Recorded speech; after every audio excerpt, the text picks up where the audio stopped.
Hello, Cancer, Sun, Moon, Rising, and Venus signs. Kamusta kayo? Sana po'y nasa mabuti kayong kalagayan. Welcome back po sa Star Tarot.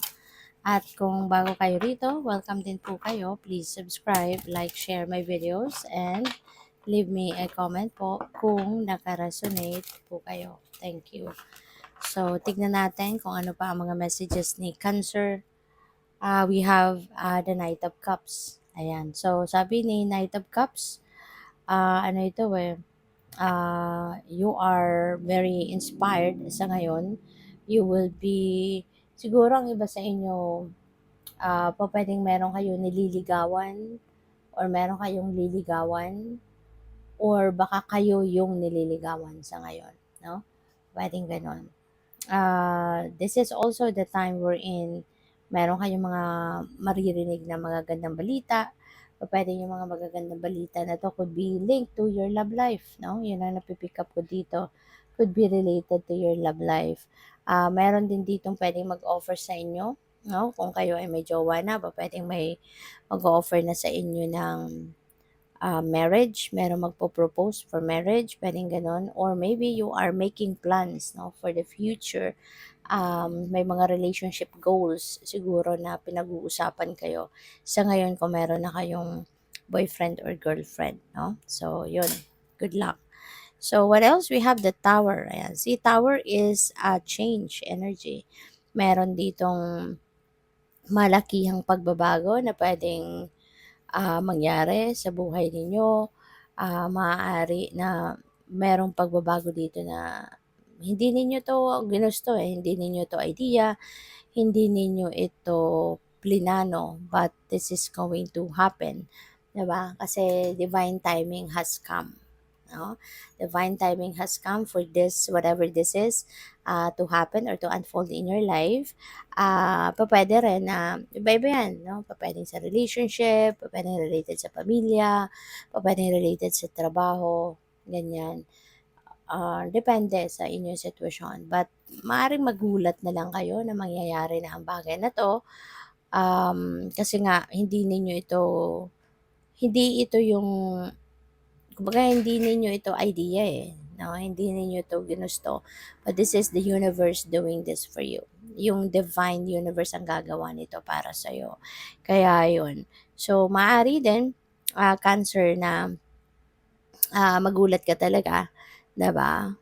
You will be caught by surprise sa mga pangyayaring ito. But, just embrace this. Kung ano man ang pagbabagong ito, just embrace this kasi hindi makakabuti if mas kukontrahin mo pa yan. Hindi rin makakabuti if pipigilan mo, 'di ba? Just allow that to happen. Just allow that to unfold, 'di ba? Kasi alam mo, yung mga ganitong pagkakataon, pag hinayaan mo lang, 'di ba, na mangyari, mapapansin mo na lang na makakarating ka na doon, no, sa sitwasyon wherein you are meant to be, 'di ba? Kasi ano 'to, yung mga changes na 'to, i-a-align ka na ng universe sa ano mo, i-a-align ka na ng universe sa kung saan ka dapat mapunta. You know, you will be aligned with your destiny, with your purpose, with your mission in life. So, what else? We have the Lovers energy. Si Lovers, ano din ito, um, pwedeng meron decision making na gagawin kayo. Maaring merong mga decision making na kailangan ninyong harapin at this time, you know. But that is related to love life, no? Related din sa relationships, ganyan. Kaya kung ano man ito, kayo na lang tayo nakakaalam niyan. Whether it is pagpasok sa relasyon, or pagpapatuloy ng relasyon, or pagle-level up ng relasyon. So, depende, no, sa inyong situation. But yeah, that is related to relationships. So, we have the moon. Ayan. So, the moon is a reminder para sa iyo na mag-aano kayo, makikinig, no? Magtiwala at makinig at sundin ninyo kung ano yung bulong ng inyong intuition. 'Di ba? Rather than makinig, no, sa ibang tao, sa mga nagsusulsol sa inyo, or sa mga nagmamarites sa inyo, rather than listening to them, 'di ba? Mas pakinggan mo at sundin mo yung sinasabi ng inyong intuition. Kasi intuition is, that's divine guidance. Gabayan sa atin ng divine universe. Kaya, mas yun ang dapat nating sundin, diba? So, yun ang advice sa iyo ni the moon energy. And be careful din, no, sa paligid ninyo kasi there could be deceptive energy around you. Maaring may mga tao dito na pwedeng pagkatiwalaan ninyo na hindi dapat. Pwedeng makikinig kayo sa mga taong ito na akala mo ah, totoong sinasabi or mapagkakatiwalaan pero hindi, no? Cancer. Kaya be careful, be aware of the deceptive energy around you. Hindi lahat, no, ng sinasabi na nila ay totoo, 'di ba? Or hindi lahat sincere sa iyo. Kaya make sure na you use your intuition, no? Para na ma-judge mo yung tao kung pagkakatiwalaan mo nga ba or hindi. Okay? Kasi maraming mambubudol na sa ngayon, 'di ba? So we have the Eight of Pentacles.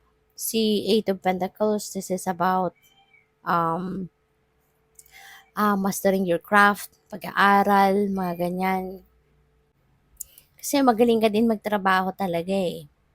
Um, Sinisiguro mo din na you're putting your best, no, doon sa kung anong ginagawa mo. Kaya maaring iba sa inyo baka patuloy na nag-aaral, 'di ba, para mas maging magaling ka pa sa ginagawa mo.